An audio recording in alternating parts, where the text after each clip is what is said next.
같이 수요일마다요 강의하면서 그 강의 시간을 통하여서 여러분과 제가 아는 것은 단순히 어떤 신앙적인 권면을 좀 넘어서 그 성경의 자리입니다. 그러니까 그 양식 비평 뭐 이런 얘기를 하는데요.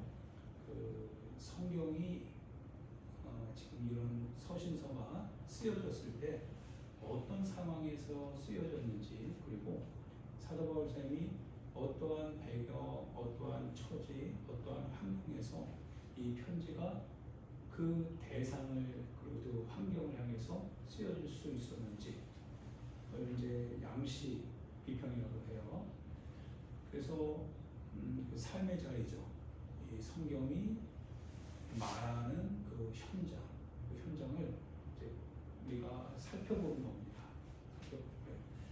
그러니까 이런 현장을 초월해서 우리가 은혜를 사모하고 은혜를 받을 수 있지만, 그러나 그 사도 바울 쌤이 이런 편지를 쓸 때 그 상황이 있지 않겠어요?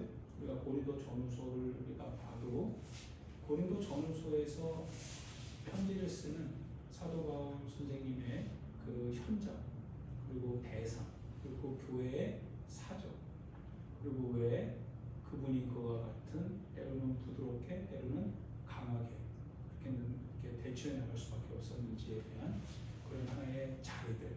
성경도 역사니까요. 성경도 그 삶이니까요. 그래서 그것을 우리가 이런 수요예배나 이런 시간들을 통해서 이제 듣고 깨닫고 배워야 될 필요성이 있는 거죠. 갈라디아 교회는 이제 소아시아의 교회죠. 그래서 한 53년, 55년 그 어간에 쓰여졌다고 합니다. 편지를 보낸 거예요. 물론 편지를 보내면서 보니까 다른 복음은 없다. 너희가 내가 이전에 전한 복음을 속히 떠났다라고 하는 걸 보니까 사도 바울 선생님이 그 교회를 세운 게 분명하죠. 그 교회 가운데 이 편지를 쓰기 전에 이미 복음을 통해서, 즉 원복음이죠. 예수님을 말하는 사도 바울의 원복음을 통하여서 갈라디아의 교회가 세워졌던 것이 사실인데, 그런데 항상 그래왔듯이 그가 다른 지역에 또 선교여행을 갈 때 그 교회도 역시 마찬가지로 유대교 그리스도인들, 그리스도인이긴 그리스도인이에요. 근데 유대교의 아마 몸에, 그러니까 유대교에 물들은 그런 그리스도인, 특별히 유대교라고 하는 것, 율법이 말하는 바, 율법이 가지고 있는 그 공의, 하나님의 뜻, 그것은 우리가 반드시 취해야 되는 것인데, 근데 율법으로 말미암는 구원을 얘기할 때는 그건 다른 복음이 되는 거죠. 율법으로 말미암는 구원은 실은 그것이 불가능하기 때문에 예수님이 율법으로 마침표를 찍으신 거죠. 그 뜻은 다른 말로 말하면 율법으로는 인간 스스로가 안 되기 때문에 하나님이 하신다는 거예요. 하나님이 하신 것을 보니 우리가 못하는 것을 알게 되는 거죠. 그게 계시라고 하는 거죠. 만약에 예수님이 그걸 하지 않아도 우리가 율법을 완성할 수 있다면, 이룰 수 있었다고 한다면 우리는 예수님을 보면서 구원을 말하기도 하지만, 그러나 또 한편으로는 우리 스스로 할 수 있기 때문에 우리 스스로 할 수 있는 무엇인가도 말할 수 있겠죠. 그러면 복음은 양복음이 되는 거죠. 우리가 선택할 수 있는 그것은 우리의 취향에 따라, 기호에 따라, 편리에 따라서 선택할 수도 있는, 그리고 또 하나는 버릴 수도 있는 그런 복음이 되는데, 그런데 굳이 그렇게 가능성이 있다고 한다면 하나님께서 굳이 그렇게까지 하신 분은 없었겠죠. 이제 다른 복음은 없다라고 하는 거죠. 다른 복음은 없고 오직 하나님께서 스스로 우리 몸을 입으셔서 십자가에서 율법의 정한 바에 따라 피 흘려서 죽을 수밖에 없었다면, 그리고 그분의 피로 말미암아서만 인간이 구원을 받을 수 있다면, 그렇다면 오직 그 길밖에는 사람이 구원을 얻을 수 있는 방법, 길은 없는 거죠. 그래서 이 내용들을 구약 모세로부터 선지자에게서 계속적으로 이 하나님의 구원의 역사가 예수님 안에 이루어졌다는 것을 계속 증언되어져 왔다라고 사도 바울은 사도행전 28장에서 말씀하고 있었다라는 것을 여러분 알죠? 그래서 모세로부터 선지자에 이르기까지 예수 그리스도 안에 나타난 하나님의 구원의 역사를 사도 바울 선생님이 로마의 감옥에 갇힌 중에 있을 때 많은 사람들이 와서 그와 함께 토론하고 같이 얘기를 들을 때 그가 예수 그리스도로부터 어떻게 구원을 받는지 그것을 모세로부터 뭡니까? 선지자 이르기까지 쭉 증거했다고 했어요. 그걸 가지고 그걸 보니까 모세로부터 선지자에게서 나오는 모든 구원의 역사가 실은 그 시대에 국한된 게 아니라 실은 그 시대를 얘기하면서 더 나아가 장차 오게 될 하나님의 아들 메시아를 통하여서 완성될 구원을 얘기하고 있었다라는 것. 그것을 간접적으로 뭔가 드러내고 있었다라는 것. 그것을 사도 바울 쌤이 이제 복음을 깨닫고 나니까 자기가 배웠던, 자기가 배웠던 바로 이 율법과 선지자가 바로 한 분 예수님을 가르치고 있었다라는 것을 비로소 알기 시작하는 거죠. 근데 이 말을 받는 사람도 있고 못 받는 사람도 있다고 했죠. 그래서 서로 받기도 하고 못 받기도 하고 라고 하는 때 그들이 그것을 복음을 받아들이면 자기들이 지금 자기가 살아온 신앙생활을 해온 어떤 삶의 견고한 진을 형성했던 지금까지의 이 하나의 어떤 공든탑이 예수님이라고 하는 한 분 때문에 다 무너질 수 있잖아요. 그래서 결국 무너지더라도 예수님을 통하여서 하나님께서 우리에게 열어주신 새로운 길을 갈 것인가, 아니면 무너질 것을 두려워해서 결국 나는 그 길이 아니라 내가 지금까지 해온 이 길을 따라 갈 것인가. 이것이 결국 예수님의 복음을 들을 때 내가 그것을 받아들여서 내 것을 포기하고 새로운 주님의 길을 가는 사람, 반면에 그것을 들을 때 내 것이 포기되어진다라고 하는 것에 대한 두려움 때문에 예수님을 멀리하고 나는 내 길을 가겠다라고 하는 사람, 서로 흩어진다라고 하는 말씀을 우리가 들었죠. 그러죠. 갈라디아 교회도 역시 마찬가지로 그런 예수 그리스도 안에 나타나는 이 하나님의 놀라운 구원의 사건에 대해서 부인하는 건 아닌데, 그런데 하나의 다른 복음이 왔다라는 거예요. 그 복음이 바로 뭡니까? 예수 그리스도의 복음을 완성시킬 수 있는 그와 같은 그 방법, 완성시킬 수 있는 하나의 어떤 그 대답. 그 대답은 바로 우리가 가지고 있는 율법, 할례, 여기 있다라는 거죠. 이것을 통하여서 하나님이 예수님의 복음은 완성된다, 뭐 이렇게 표현을 하는 거예요. 그러다 보니까 이방인 그리스도인들이죠. 갈라디아 사람들은 이방인으로서 예수님을 믿음으로 고백했는데 졸지에 믿음을 가지고 그들이 구원을 받았음에도 불구하고 그것을 완성시켜야 되려면 뭘 해야 되는 거예요?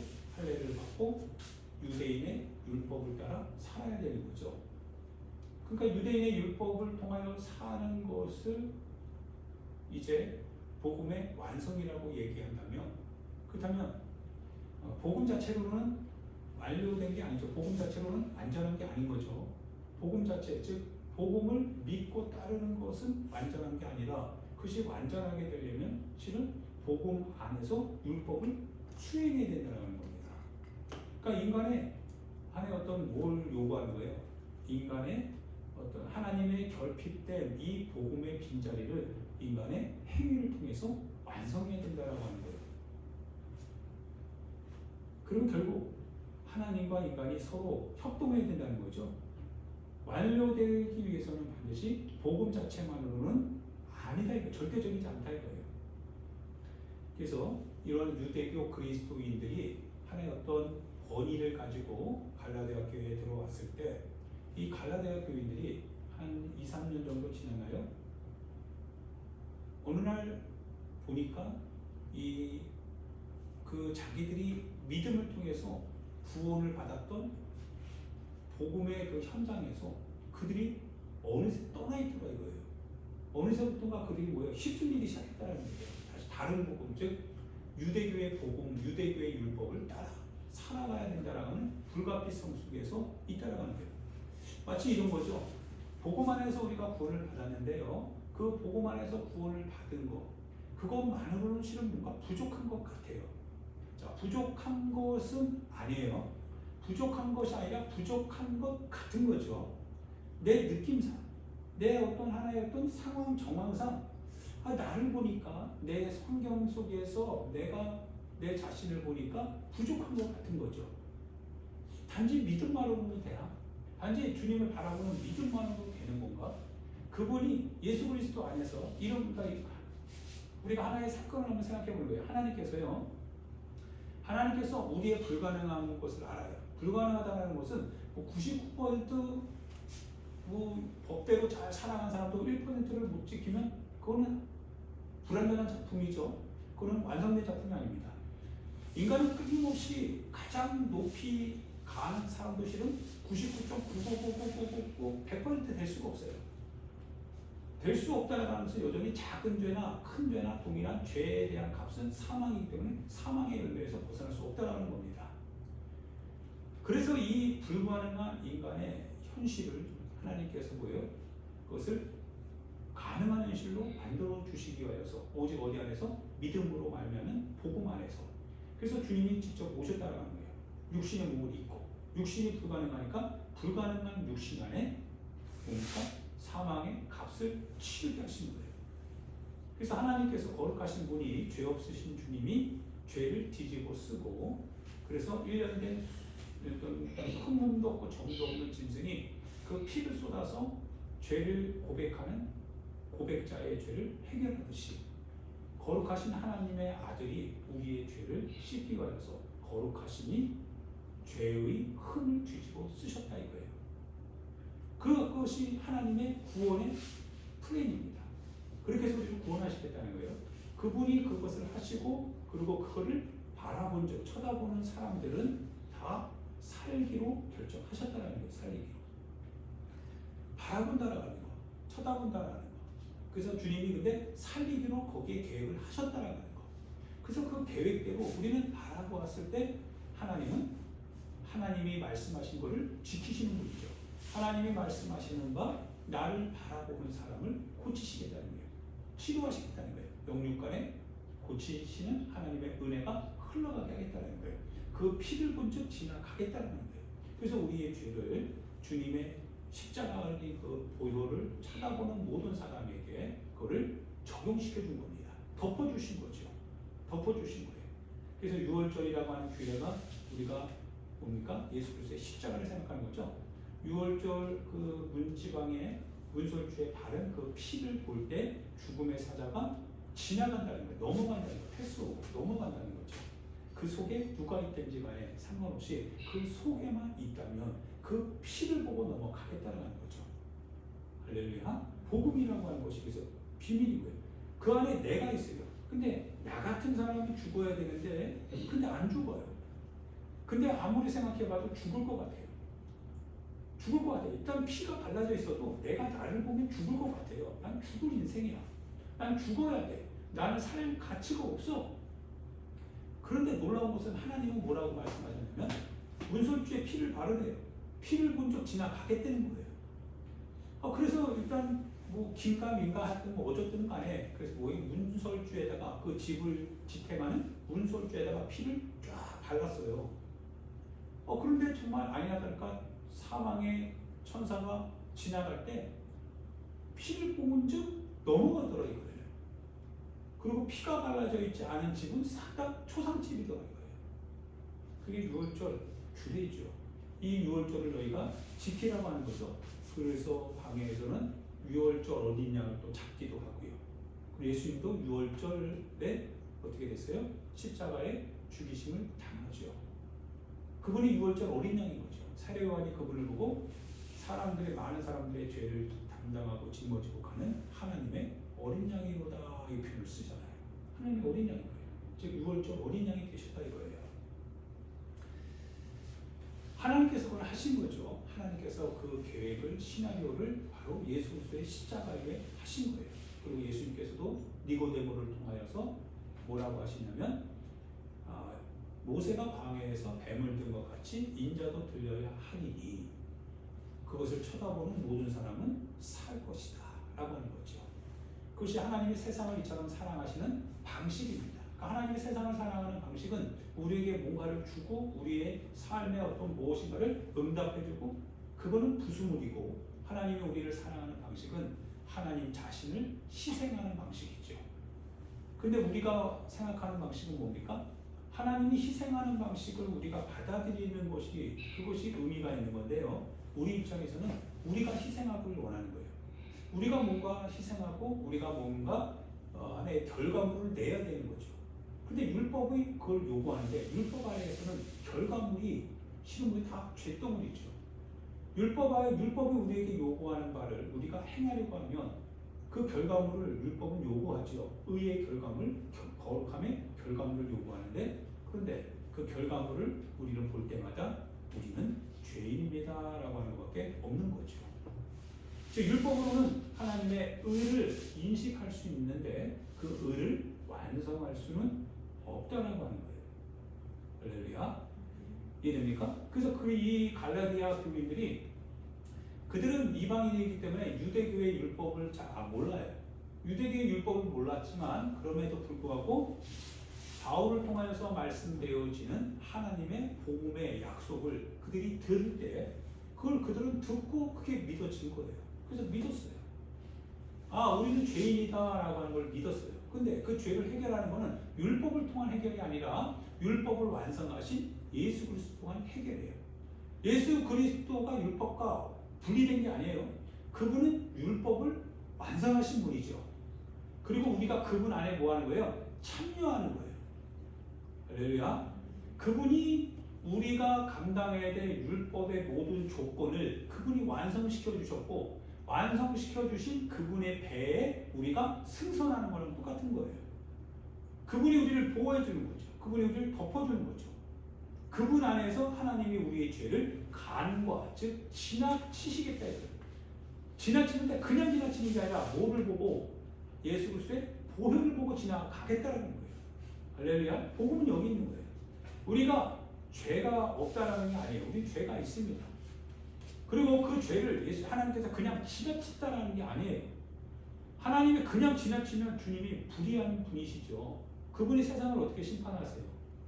그분은 우리의 죄를 간과할 수 있는 분이 아니세요. 반드시 처단하셔야 돼요. 심판하셔야 돼요. 구약이 그걸 말하고 있는 것이 아닙니까? 율법이 그걸 말하고 있는 거 아닌가요? 그런데 그분이 우리의 죄를 간과하는 방식은 하나님의 방식이에요. 하나님의 방식이 뭐예요? 하나님이 인간이 되셔서 하나님 스스로를 처형하신다는 거예요. 그 처형하시는 그 주님이 우리를 덮으신다는 거예요. 희생의 피로 우리를 덮으시고 심판하시는 주님이 그 희생의 피를 보는 그 희생의 피 아래 숨어있는 우리 자신들을 그냥 넘어가신다는 거예요. 그것이 기적이라고 하는 거죠. 그것이 복음의 능력이라고 하는 거죠. 그걸 우리는 믿는다는 거예요. 이것이 가능합니까? 가능하지 않아요. 인간의 눈에 의해서. 인간의 사상으로도 가능하지 않아요. 왜? 인간의 사상은 인과응보거든요. 행한 데에 내가 무엇인가 행한 것에 대한 결과를 늘 언제나 요구하기 때문에 내가 행하지 못한 것에 대해서 오는 결과는 뭐예요? 늘 죄책감이잖아요. 늘 인과응보 속에서 하나님이 우리가 아무것도 행한 거 없는데 의를 위해서 거룩함을 위해서 우리가 행한 것은 하나도 없는데 어떻게 우리가 의롭다라고 여김을 받을 수 있는가? 이건 불가능해. 그것이 우리 인간의 방식이거든요. 하나님의 방식은 뭐예요? 아니다라는 거예요. 하나님이 하나님의 손에 의해서 자기 자신을 처형시키되 처형당한 그 하나님을 바라보는 인간의 모든 마음, 모든 이 영혼들을 주님의 팔로 덮어주시겠다는 거예요. 희생의 피를 통해서 넘어가겠다는 거예요. 죄가 없는 게 아니었죠. 죄가 있습니다. 근데 그 죄를 예수 그리스도의 피로 해결해 주신 것이고, 하나님이 우리의 죄를 심판하실 때 심판을 안 하신 게 아니라 심판을 하신 거죠. 누구를 통해서요? 예수 그리스도라고 하는 대표적인 한 인물, 우리를 대표하는 바로 두 번째 아담인 거죠. 그분을 통해서 우리 죄를 심판하셨다는 거예요. 그리고 심판당한 우리가 그런즉 더 이상 심판이 있어요, 없어요? 심판은 없는 거죠. 심판은 지나갔으니, 즉 예수 그리스도 안에 있는 자에게는 결코 정죄함이 없다라고 하는 거죠. 하나님의 아들을 믿는 우리에게는 뭐가 있는 거예요? 하나님의 생명이 있다라고 하는 거죠. 너희에게 이것이 있다라는 것, 너희가 영생이 있다라는 것을 알게 하려 하심이니라, 이런 거죠. 할렐루야. 하나님의 계획입니다. 그래서 바울 선생님이 뭐 한 거예요? 4절에 보면 그리스도께서 하나님 곧 우리 아버지의 뜻을 따라 이 악한 세대에서 우리를 건지시려고. 자 보세요. 우리 아버지의 뜻입니다. 하나님의 뜻이에요. 하나님 아버지의 뜻을 따랐습니다. 그 뜻이 뭐냐면 이 악한 세대에서 우리를 건지시는 하나님의 방식입니다. 자, 악한 세대에서, 지금은 악한 세대예요. 이 악한 세대에서 우리가 건짐을 받아야 돼요. 반드시 구원을 받아야죠. 근데 구원을 받는 방식은 하나님의 뜻입니다. 하나님의 뜻이에요. 하나님의 프로그램이에요. 하나님의 방식이에요. 그 방식이 뭡니까? 우리 죄를 대속하기 위한 하나님의 방식으로서 하나님 자신의 몸을 우리를 위해서 주셨다라고 하는 겁니다. 그래서 뭐가 있는 거예요? 하나님께 영광, 할렐루야, 영광, 할렐루야, 영광, 할렐루야, 그런 거예요. 할렐루야, 영광 받으실 하나님을 찬양합니다. 할렐루야, 할렐루야. 우리를 위해서 주님이 하셨다는 거예요. 이 복음을 통하여서 갈라디아 교인들이 뭡니까? 드디어 교회가 형성된 거예요. 그게 믿어지는 거예요. 믿어지는 거예요. 우리를 넘어 일어나는 하나님의 은혜의 역사, 그 역사 안에 하나님 우리를 담으셨다는 거예요. 우리를 담았다라고 하는 거예요. 우리를 담았다는 거예요. 골드마트에 가면 여러분 그 채소들이 이렇게 있잖아요. 그래서 중량에 따라 얼마씩 매기지 않습니까? 그러면 채소들이 쭉 있는데 여러분이 중량에 따라 이제 값을 치러야 되는데, 그러면 아무거나 막 넣을 수 없죠. 아무거나 막 넣을 수 없어요. 그 중에 봉지를 다 준비하고 거기다 뭡니까? 여러분이 정말 소중하게 생각하는 것들, 여러분이 좀 상하거나 좀 시들하거나 그러면 안 고르죠. 그래서 여러분의 손이 거기 나오는 것을 신선하고 그리고 좀 깨끗하고 그리고 좀 영양분이 좀 많이 있을 것 같아요. 그거를 이렇게 고르잖아요. 골라서 담습니다. 여러분을 담으셨다는 거예요. 하나님께서 여러분을 담으셨다는 거예요. 여러분이 잘나서 그런 게 아닙니다. 하나님이 담기를 원하셨다는 거예요. 근데 담기를 원하실 때 그렇게 가능해질 수 있는 게 누구 때문에 그런 거예요? 하나님의 뜻을 따라 하나님의 아들 예수께서 우리를 위해서 대속하셨다는 거예요. 십자가에 죽으신 거. 그분이 담으셨다는 거예요. 그럼 여러분은 뭐예요? 담겨진 거죠. 담겨지는 우리가 하나님 앞에 뭐 해야 되는 거예요? 감사해야 되는 거죠. 우리는 담겨졌어요. 하나님이 우리를 담아주셨어요. 예수 그리스도 안에서. 그러니까 우리는 택함을 받은 거예요. 우리가 무슨 어떤 공로가 있어서, 우리 어떤 업적이 있어서? 아니요. 우리는 다만 우리가 죽을 것을 알고, 그리고 예수님을 믿지 않으면 안 될 수밖에 없는 인생인 것을 알고, 다만 주님 말씀하신 대로 뭘 본 거예요? 하면 예수님이 하신 그걸 본 거예요. 예, 그분이 나를 위해서 십자가에 죽으셨다는 것을 나는 믿어요. 예, 그분이 나를 위해서 오늘도 피를 쏟아서 내가 죄를 회개할 때 그분이 내 죄를 용서하시고 나를 언제나 덮어주신다는 걸 믿어요. 예, 세도식을 통하여서 여러분이 들었던 바와 같이 한 번 예수 그리스도 안에서 몸을 씻은 자는 더 이상 씻을 게 없어요. 다만 발만 씻으면 된다고 했어요. 그 발은 삶의 발이에요. 그래서 내가 내 삶에서 일어나는 모든 것, 행위, 언어, 내 생각, 그 죄된 모습들을 주님 앞에 뭐예요? 가지고 가면 주님이 쓰시신다는 거예요. 보혈을. 우리 그걸 믿어요. 우리는 그거를 인정합니다. 그런데 놀라운 것은요, 하나님 그거를 덮으신다는 거예요. 하나님이 그거를 인정해 주신다는 거예요. 하나님이 그래서 간과해 주신다는 거예요. 아무것도 없는 것 같지만 실은 주님이 다 하신 거죠. 주님이 다 하셨다라는 것을 내가 받아들일 뿐입니다. 믿음인 거죠. 그런데 왜 흩어집니까? 왜 흩어집니까? 그래서 말씀드린 게 뭐였어요? 우리 안에 무엇인가 받아들이면 안 될 수밖에 없는 받아들이면 뭔가가 좀 껄끄러. 지금 그게 포기가 안 되니까 흩어지는 거죠. 할렐루야. 근데 갈라디아 사람들은 뭐였어요? 그걸 받았던 거예요. 이방인에게 가서 그 복음을 똑같이 얘기하니까 어떤 사람은 다 흩어졌잖아요. 근데 어떤 사람들은 모이기 시작하고 그 복음을 통해서 받아들이기 시작한 거예요. 그래서 수가성의 여인이 그 물 기르러 갔던 물통을 다 버리죠. 물통을 버리고 본인이 가지게 된 예수 그리스도 안에서의 그 놀라운 구원의 소식을 가지고 늘 숨어서 피해 다녔던 마을 사람들에게 내가 만난 예수를 너희들도 와서 봐라 라고 전파하는 사람이 되잖아요. 할렐루야. 가진 사람은 자기 걸 내려놓게 되더라고요. 그렇죠? 그러니까 우리는 언제나 그래서 제일 위험한 게 뭐냐면 이중적인 거. 믿음을 가진 것 같지만 그런데 실제는 뭡니까? 내 두 손에는 뭔가가 항상 잡혀있는 사람이 있어요. 늘 언제나 여차하면 등 돌리고 가려고 하는 어떤 그런 여지가 있는 분들. 주님의 복음 안에서 우리가 벗어날 길이 없는데 근데 그 복음 안에는 예수 그리스도를 오직 바라봄으로써 주님이 주신 은혜가 있다라는 건데 근데 예수 그리스도를 바라보기에는 내 것을 바라봤던 옛 삶이 아쉬운 거죠. 그래서 결국은 그 관원 어떤 부자 관원이 그냥 예수님을 못 따라가죠. 못 따라가요. 못 따라. 예수님께서 아무리 그 여리고에서 내려와 강도 만난 그래서 거반 죽은 것 같은 그 이웃을 향하여서 오직 누가 이웃이라고 해요? 누구처럼 행하라고 합니까? 사마리아 사람처럼 행하라고 우리에게 거듭 얘기해도 과연 우리가 정말 그 얘기를 따라 정말 그렇게 할 수 있을까요? 레위인이나 제사장들은 뭐가 있어요? 그들이 실제적으로 할 것 같지만 그들이 안 하는 이유는 뭐예요? 그들 안에는 그를 만지면 어떻게 될 것이다 라고 하는 자기 생각이 있었던 거죠. 그거 못 내는 건 이렇겠죠.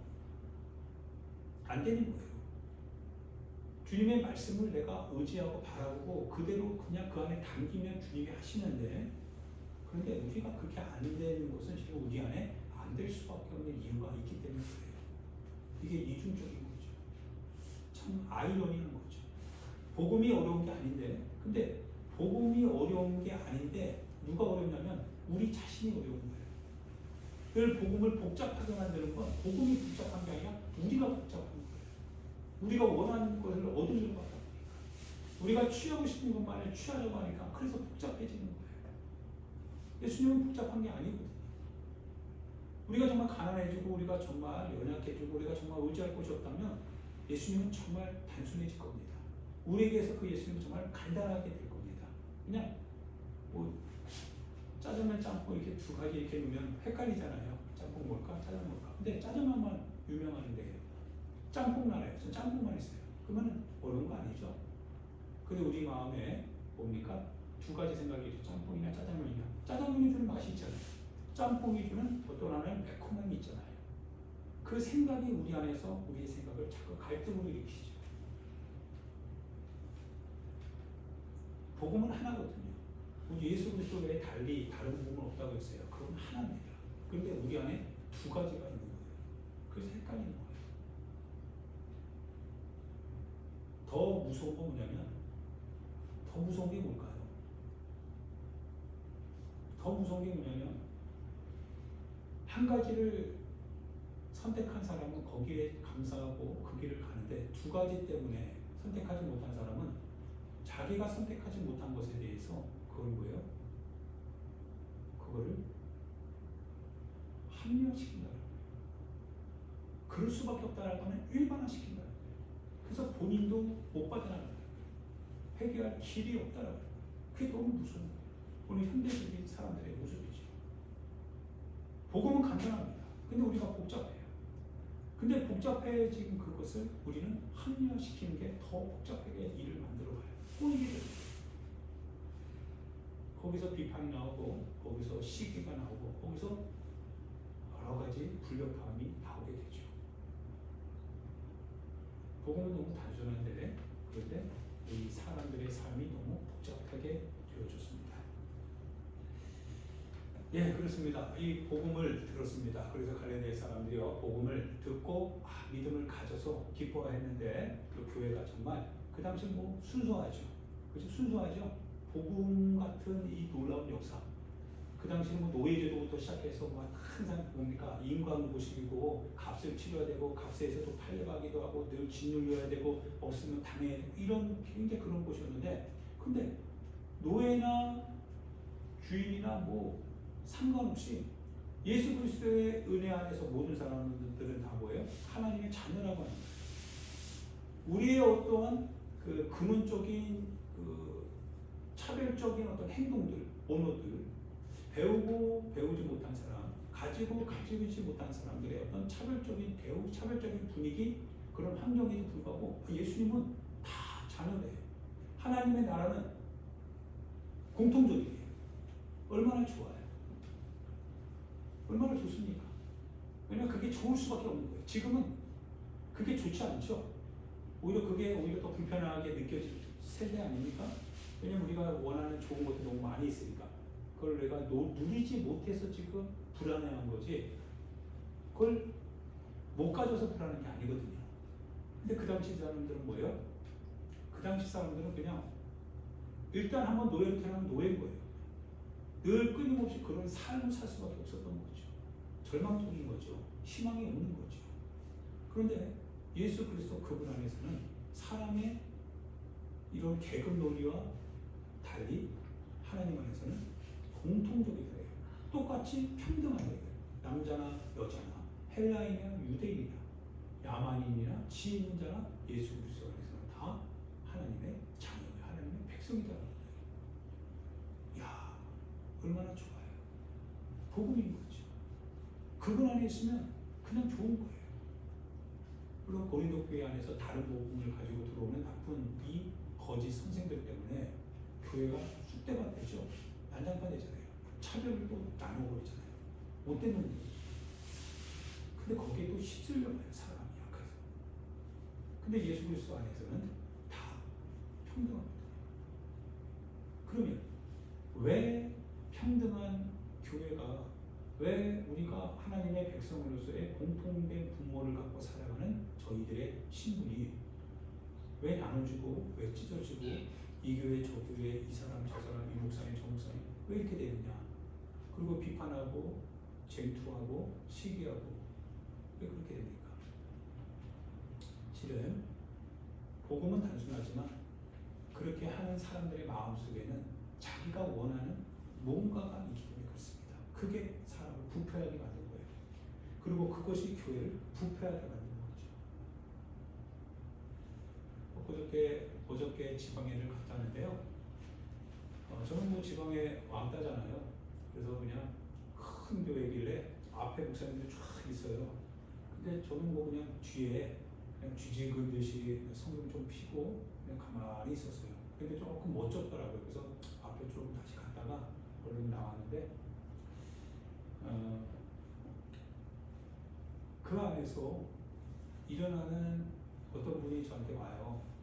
목사님 참 재능 있으신 분이신데 제가 거기서 그래도 나이가 젊기 때문에 그래서 가장 일꾼이고 또 열심히 했거든요. 근데 여러분도 알다시피 제가 어려움을 많이 좀 겪었어요. 근데 이제 그분도 실은 어려움을 겪고 계신 분이에요. 그런 분들이 쓱 와서 자기도 어렵다는 거죠. 어렵게 만드는 분이 있고 그걸 또 즐기는 분들도 있고 또 그 라인에 또 서서 이렇게 저렇게 하는 사람도 있고 또 얼마 전에 어떤 분이 또 이 집사님 아시겠지만 이렇게 저렇게 어떤 목사님 이름을 대고서 없는 교회 조그맣게 해나가는 교회 또 선도를 또 이렇게 하려고 하는 또 어떤 장로님도 계시고 그분을 보니까 또 얼굴 또 못 쳐다봐요. 자기도 민망하겠죠. 근데 그런 분들이 교회라고 하는 공동체 안에서 모여서 있을 때 참 죄송합니다만 이게 좀 가관이 아니더라고요. 참 비겁하고 비열하고 느낌이 서로 탐싸만 받고 이해관계 속에서 맞기만 하면 내 편이고 안 맞으면 심판해버리고 이런 걸 볼 때 복음은 단순한데요. 복음은 그런 거 의미가 없죠. 아무리 가지면 뭐고 아무리 사람들이 세워주면 뭐 할 것이고 아무리 좋은 거 먹고 좋은 거 입고 좋은 장소 있으면 뭐 할 거예요. 어차피 시간 속에서 다 우리 육체는 썩어가는 건데 그런데도 불구하고 복음은 단순한데 그렇게 하고 싶고 그렇게 갖고 싶고 그렇게 추앙받고 싶고 성경 대접받고 싶고 어디 가면 뭐 준다 하니까 그걸 또 받으러 가고 이런 모습을 볼 때시는 복음은 단순하지만 그 안에 있는 사람의 마음이 뭔가 있는 거죠. 그거를 놓으면 복음이 그 사람을 하나가 되게 하고 그런 사람들이 모일 때 그 교회가 하나가 될 텐데 그런데 각자 자기가 원하는 것들을 복음 안에서 숨기고 있는 거죠. 그러니까 복음이 우리 가운데 사랑을 얘기해도 사랑이라고 하는 걸 설교해도 그러나 서로를 심판하는 거죠. 용납을 못하는 거죠. 분노하고 시기하고 벌을 고쳐주겠다고 하고 그런 거예요.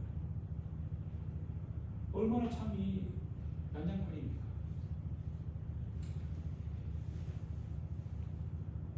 우리 안에서도 어떻게 보면 마찬가지 아닐까요? 갈라디아 교인들이 처음에는 그들이 복음을 듣었을 때 얼마나 감사하고 기쁘고 즐겁고 그래서 하나님께 영광이죠. 사도 바울도 뭐라고 해요? 영광이 그에게 세세토록 있을지어다. 오직 하나님이 이런 은혜를 우리에게 주셨으니 하나님 할렐루야 영광의 하나님이십니다. 고백하는 거죠. 그런데 그와 같은 영광의 복음을 통하여서 구원을 받아 하나님의 하나의 백성, 하나의 교회를 이룬 갈라디아 성도들이 다른 복음을 따르더라고요. 다른 복음은 없다는 하는 것을 그래서 어필하는 거예요. 여러분들요, 다른 복음은 없습니다.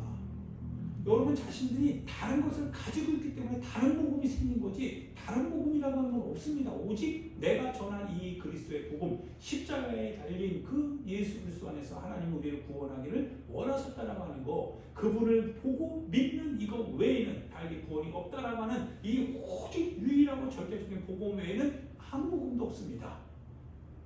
모든 복음이 이 복음을 떠난다면 그것은 다 다른 복음이요. 천사가 와서 그러한 복음, 다른 복음을 전한다면 그 천사라고 할지라도 그 권위자라고 할지라도 그는 저주를 받을 겁니다. 라고 하는 거죠. 강하게 어필하는 거예요.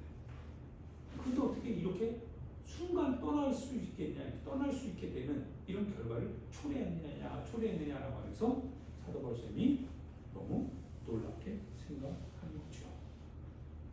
그래서 6절에 보면 그리스도의 은혜로 너희를 부르신 이 하나님이 부르셨죠. 부르신 이 주님을 이같이 어떻게 속히 떠나 다른 복음을 따르는 것을 내가 이상하게 여긴다라고 하는 겁니다. 다른 복음은 없습니다. 다른 복음은 없습니다.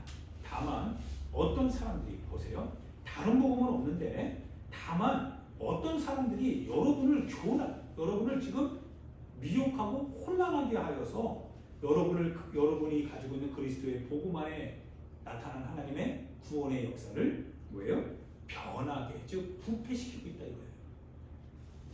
부패시키고 있다 이거예요. 그래서 신앙생활 잘하던 사람도 어느 날 보면 어떻게 해요? 부패된 사람이 있죠.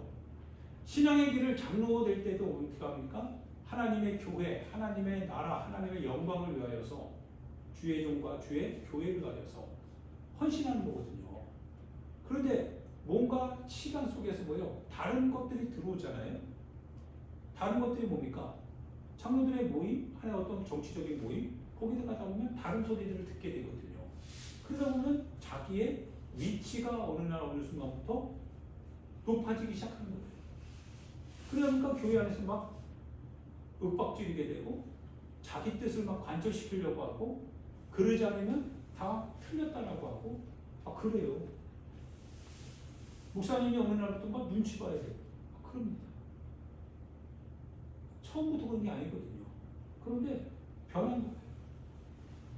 변한 거예요. 복음이 변하게 한 겁니까? 아니죠. 복음은 언제나 그를 그렇게 겸손하게 만들었던 것은 오직 그 복음밖에 없었던 거예요. 그 복음이 그를 겸손하게 했고, 그 복음이 그를 하나님 앞에 순종하게 했고, 그 복음이 그를 하나님이 쓰시도록 만든 거죠. 그런데 다른 게 들어온 거죠. 그래서 그런 사람들이 이 갈라디아 사람들을 교란하여 그리스도의 복음을 변하게 한 것이다. 그래서 8절 같이 한번 읽어볼까요? 그러나 우리나 혹은 하늘로부터 온 천사라도 우리가 너희에게 전한 복음 외에 다른 복음을 전하면 저주를 받을지어다. 또 9절에 보면 우리가 전에 말하였거니와 내가 지금 다시 말하노니 만일 누구든지 너희가 받은 것 외에 다른 복음을 전하면 저주를 받을지어다. 이 얘기를 하고 있습니다. 할렐루야. 사도 바울 선생님이라고 할지라도요, 본인이 그리스도 외에 다른 복음을 전하면 자기도 저주를 받는다라고 하는 거죠. 하늘로부터 온 천사라도, 즉 우리나 혹은 하늘로부터 온 어떤 천사라도, 즉 어떤 권위를 가지고 있는 사람이라 할지라도 어떻게 숱하게 많은 사람들이 그가 옳다라고 말하여서 그를 많은 사람들이 따르는 그런 권위를 가지고 있는 유명한 목사님이든 교회든 어떻게 말해 그런 성도든 사람이라 할지라도 우리가 전하는 이 복음 외에 다른 복음을 전한다면 그는 저주를 받는다는 거예요. 하나님으로부터 벌을 받게 된다는 거예요. 그러면 우리가 신앙생활은 뭡니까? 오직 복음 안에 붙들리는 것만은 없죠. 복음 안에 내가 붙들리지 않았는데 붙들리지 않게 하는 내 속에 있는 그 어떤 그것을 누군가가 합리화시킨다면, 그래서 그러지 않아도 그것을 버리거나 그것을 떠나거나 그러지 않아도 그걸 붙잡으면서도 동시에 너가 복음 안에 있다라고 하는 것을 네가 인정만 하면 너는 괜찮아 라고 말하는 이러한 사람이 누가 됐든지 간에 그는 저주를 받는다는 겁니다. 다른 복음은 없다는 거예요. 오직 하나의 복음, 절대적인 복음, 즉 너는 불뱀에 물려 죽어가고 있는 사람이라고 하는 거예요. 네가 살 길은 의원들의 약도 아니고 의원들의 어떤 처방전도 아니고 너가 오직 살아야 될 길은 저 장대에 높이 달린 구리뱀을 쳐다보는 거 이거 외에는 없다라는 거. 근데 이거를 쳐다보지 못하게 하는 무엇인가가 너를 고친다라고 너에게 누군가가 얘기할 때 그것을 너가 듣고 나 그래서 나 고칠 수 있어라고 너가 믿는다면 그 믿음은 너를 구원하지 못한다는 겁니다. 네가 오직 할 수 있는 것은 다만 예수 그리스도 앞에 네가 죄인임을 고백하고 너 자신이 얼마나 어리석고 미약하며 나약하고 너에게선 선이라고 하는 건 나올 수 없다라고 하는 사실을, 그래서 오직 선이 대신 선의 근원이신 하나님을 보고 믿는 거기에서 너를 선하다라고 말하는 그분의 선바 있는 그 십자가 외에는 넌 달리 또 선한 인간이 될 수 없고 너는 달리 거룩한 백성이 될 수 없다라는 사실을 인정하고 그래서 그분을 고백한다면 그게 바로 복음이라는 사실입니다. 이거 외에 다른 것을 너에게 말한다면 그게 바로 뭡니까? 현실주의죠. 그게 세속주의입니다. 지금 가장 두려워하는 거예요. 세속화된 신앙입니다. 현실주의화된 신앙입니다. 자기 마음대로 하는 신앙생활. 다른 복음입니다. 복음은 없어요. 오직 복음은 하나의 복음만 있을 뿐입니다. 사람이 그걸 교란시켰던 거죠. 갈라디아 교회로 말하면 유대교의 율법이고 오늘 우리 식으로 말하면 뭡니까? 신앙의 다양성입니다. 신앙의 다양성은 없어요. 신앙은 오직 복음 안에 하나의 신앙만 있을 뿐입니다. 내가 복음을 믿고 따를 것인지, 그러나 내가 복음을 들었지만 그 복음을 나는 등질 것인지, 이거 외에는 없는 거예요. 그래서 복음은 정직하고 복음은 진실하고 복음은 언제나 절대 유일한 하나의 진리일 뿐입니다. 그래서 언제나 돌아갈 수 있는 거예요. 만약 그것이 다양한 옷을 입었다면 사람이 거기로 돌아갈 이유가 없죠. 왜? 오늘 우리 식으로 만든 옷을 또 입으면 되니까. 있는 자리에서 내 행위를 합리화시켜 줄 수 있는 또 하나의 복음을 내가 들으면 되는 거 아니겠어요? 그럼 편안하게 신앙생활을 통해서 내 구원을 받았다라고 스스로 세뇌시킬 수 있는 거 아니겠어요? 그러나 그 복음은 없다라고 합니다. 오직 복음은 2000년 전 예수 그리스도 안에서 나타난 하나님의 그 초청 외에는 없다라는 거예요. 그분께로 돌아가지 않으면 안 된다는 거예요. 그래서 그분의 말씀을 읽고 그분의 말씀을 들으며 그분의 말씀을 통하여서만이 내 삶이 이루어져야 된다라고 하는 것을 고백하고 실천해 나갈 때 바로 그것이 우리가 하나님의 자녀라고 하는 것에 대한 확증된 복음의 증표가 되는 거지. 그렇게 살지 않아도 성령의 뜻을 따르지 않아도 예수 그리스도의 말씀 앞에 내가 서지 않아도 단지 내가 문자적으로 나는 교회 다니고 나는 단지 내 어떤 습관적으로 하는 그런 신앙생활을 통해서 나는 구원받았다라고 누군가가 얘기하고 그래서 삶에서 보면 그가 어처구니 없는 삶을 살고 시기하고 질투하고 그리고 거기에 대한 죄책감도 느끼지 못하고 그러면서도 구원이라고 하는 것 단어로 뒤집어 쓴다면 그러면 저주를 받는다는 겁니다. 받는다는 거죠. 할렐루야. 이것을 바울선생이 그것을 지금 강력하게 지금 피력하고 있다라고 하는 사실입니다. 그만큼 갈라디아 교인들이 뭐예요? 지금 분열됐다는 거예요. 복음으로부터 이탈되어져 버렸다라고 하는 겁니다. 여러분과 제가 하나의 복음을 항상 그래서 기억하시길 부탁드립니다. 절대 다른 복음은 없습니다. 오직 하나의 복음만이 있고 이 복음은 다른 데로부터 내가 도움을 얻을 수 있는 게 아닙니다. 다른 복음은 다른 데서부터 왔으면 그걸 끌어내면 되는데 근데 그 복음은 내 안에서부터 나온 거거든요. 다른 복음은 밖에 있는 게 아니라 내 안에 있거든요.